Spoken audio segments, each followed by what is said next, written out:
In 1941, America entered World War II with an armed force of only 175,000. That force would grow to more than 8 million by the war's end.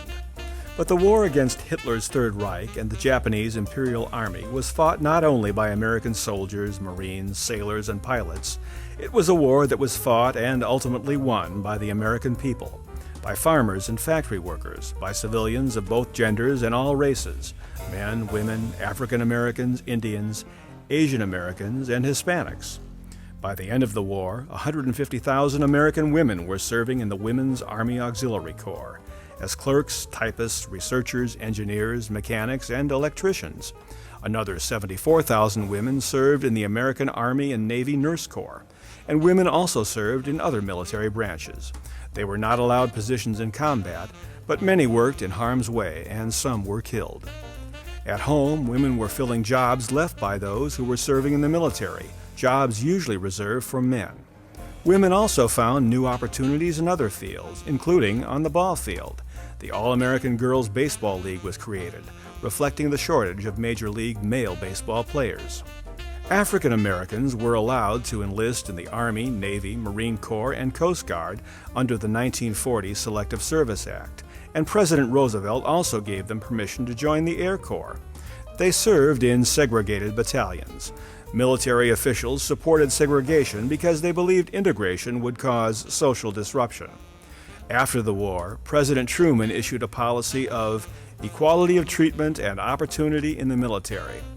And despite the opposition of some military commanders, by the end of the Korean conflict, more than 90% of African Americans served in integrated units. In many large metropolitan areas, blacks and Hispanics continued to be targets of racial animosity throughout the 30s and 40s. In 1943, race riots erupted in Detroit, Los Angeles, and Harlem, fueled by long-standing injustices. Concerned that such riots might happen in Minnesota, Governor Edward Thye created a commission to study discrimination and economic inequality and suggest solutions. The commission was later renamed the Governor's Human Rights Commission. Part of its mission was to educate the public on discrimination and human rights. It was another beginning, and a series of state anti-discrimination laws followed. In 1955, Governor Orville Freeman signed the Fair Employment Practices Act, outlawing discrimination in employment based on race, color, creed, and national origin. These protections would not exist on the federal level until almost a decade later.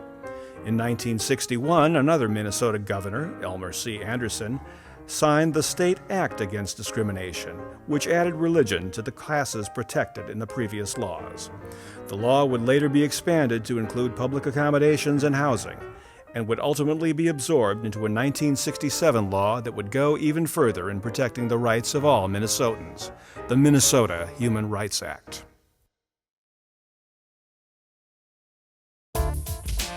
There had been progress, but in the 1940s and early 1950s, basic human rights were still denied to many Minnesotans, including blacks and Jews. In 1946, a famous sociologist, Carrie McWilliams, named Minneapolis as the most anti-Semitic city in the United States.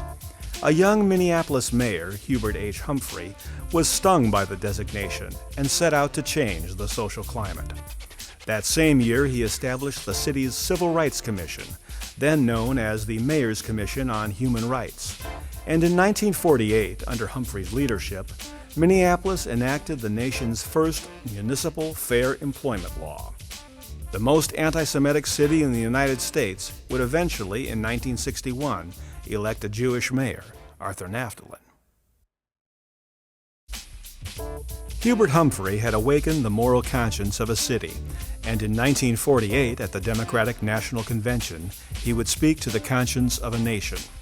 In a fiery address, this little-known Minneapolis mayor argued that America had waited too long for justice. He urged the Democratic Party to get out of the shadow of states' rights and walk forthrightly into the bright sunshine of human rights. His impassioned plea for civil rights led to a walkout by Southern delegates, who later selected Strom Thurmond as the presidential nominee of their states' rights party. But Humphrey nonetheless succeeded in spurring the convention to add a civil rights plank to the Democratic platform. In the 1700s and 1800s, the policy of the United States government had been to relocate Indians to lands reserved for them, reservations. But in 1953, under President Dwight Eisenhower, the government initiated a policy of encouraging Indians to blend into the mainstream of American society. Instead of emphasizing the economic development of reservations, the Bureau of Indian Affairs now urged Indians to move to urban areas like the Twin Cities. About 30% of American Indians were relocated to cities between 1953 and 1961. While some prospered, many experienced economic and spiritual hardships, unemployment, discrimination, and the loss of traditional cultural support. The federal government would eventually repudiate the policy and re-embrace tribal autonomy over assimilation.